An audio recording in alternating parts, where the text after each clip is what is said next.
This morning we have a Bogner Metropolis on the bench.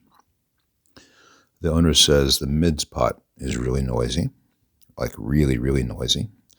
So we'll check that.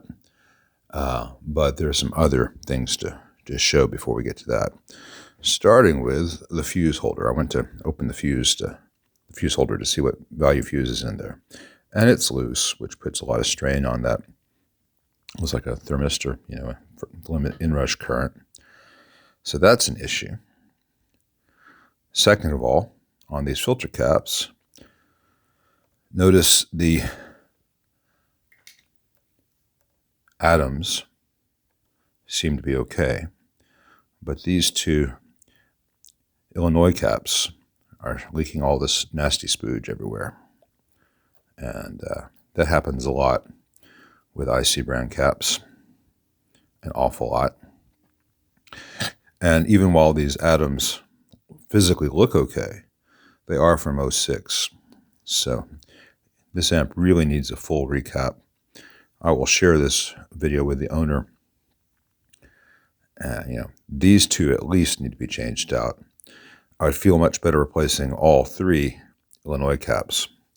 And I would feel better about the total health of the amp if I could change out all the filter caps at the same time. I'm not doing that. I'm not saying that to make money off the guy. There are a lot of techs who will fix that and not fix that because they know that then the amp will come back to them and they'll get to do another full service with a bench fee. And you fix the most obvious thing and leave something else, knowing that 6 months later, a year later, you'll get some more money out of it.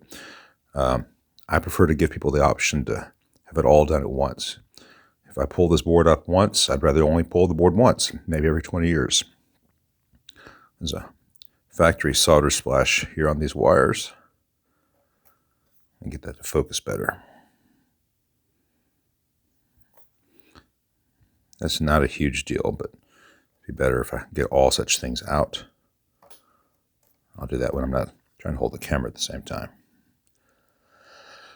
Overall, got a pretty good double-sided PCB.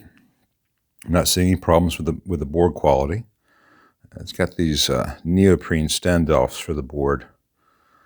That's probably of long-term concern, just because neoprene and rubber degrades through time and exposure to oxygen. But for right now, it seems okay. This is the indicator light, which makes this see-through Bogner logo light up. I'll triple check the AC wiring to make sure it's done safely. A little bit surprised to see the single pole power switch on this. I would figure for the European market they'd have to do a double pole switch, the hot and neutral. So strange to see these polypropylenes, whatever they are. I can't remember. It's polyester, polypropylene, and the other one, whose name escapes me right now while I'm doing a video. Not enough coffee. Anyway, these things usually sound great, but they have very fragile leads. So I'm going to leave that alone if possible. Got this whole cluster of stuff. And it seems solid enough, but it's not it just seems strange to me that you go to the expense of having a PCB to speed up production and they end up with a whole bunch of hand-wired stuff up in the air like that. That's not necessarily a problem. It's just, one of these things is not like the other. And it seems that you could just have done all that on the board right here and just had 3 wires going to it. Been faster to build, easier to service, certainly, and much less prone to vibration or any stresses on solder joints. But I'm not going to borrow trouble on that. Let's see if anything else stands out in this initial video. I'm not going to power the amp on with these because I don't want this to explode or burn anything while it's on my bench, because then it's an additional cost to the owner. Let me tighten up this fuse holder and see what value fuse is in here. It's always something I like to check on all amps as they come in. All right, it's all tightened up and it has the correct 2 amp fuse in there, so that's good. I have always checked that on amps as they come in. I don't know if it's on YouTube. On my old Facebook page, before I started doing mostly on YouTube, I've got a video of a Bogner murder, which was a painful thing. Someone had borrowed his buddy's Bogner Shiva and put like a 20 amp fuse in it, and the amp had an issue and the entire thing burned. I mean, just scorched beyond recovery. It would have been cheaper to buy a new one than to try to repair that thing, because the burn damage was so extensive. And it's all because he had the wrong value fuse in there. So he owed his buddy a new Bogner Shiva. I stayed out of it from that part. Now there is a fuse holder here with no fuse in it. Let me take a look at this.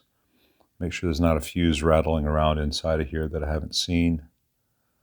I'm not going to worry about it over much right now, but it's an odd thing to see in an amp like this. There's no marking of what the fuse value should be. So it may be used for like a Canadian market where they have to have additional fuses or something. I don't know. And maybe just jumpering on the bottom of the board. My meter will let me know. Anyway, I'm going to put this up on YouTube and share it with the owner, so he'll know what I'm seeing in this thing, and that it needs more than just a cleaned mids pot, because these are going to make everything about this amp wrong. As they continue to fail, they'll start to short. It'll all draw too much current. With the current comes heat. Things will start to burn. And, you know, it's 2021. These filter caps are from 2006. It is time to replace them, and it is cheaper to do it all at once. So there's just the one bench fee, as opposed to spreading it out over multiple bench fees. Just the way of the world. As a coda to all the other stuff, I sussed out what they're doing in here, and the AC safety wiring is not done to U.S. safety code, electrical code. They've got the fuse on the neutral, and the neutral is not, the fuse holder is not wired correctly. They're fusing the neutral, not the hot. This is across the hot and neutral. It's not a thermal current inrush limiter, as I suspected.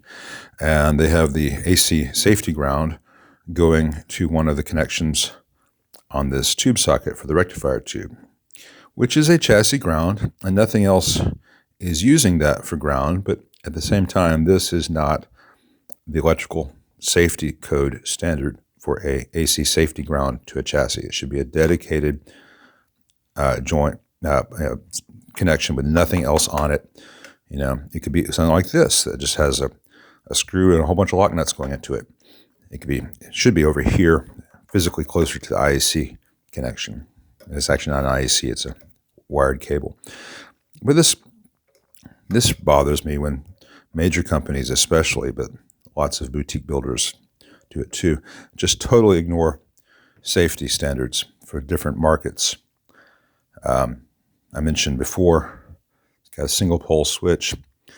In Europe, you're supposed to use a double pole switch, so you're switching the hot and neutral at the same time. So I don't know what year this amp was made, but I'm pretty sure it was not built to code at that time either.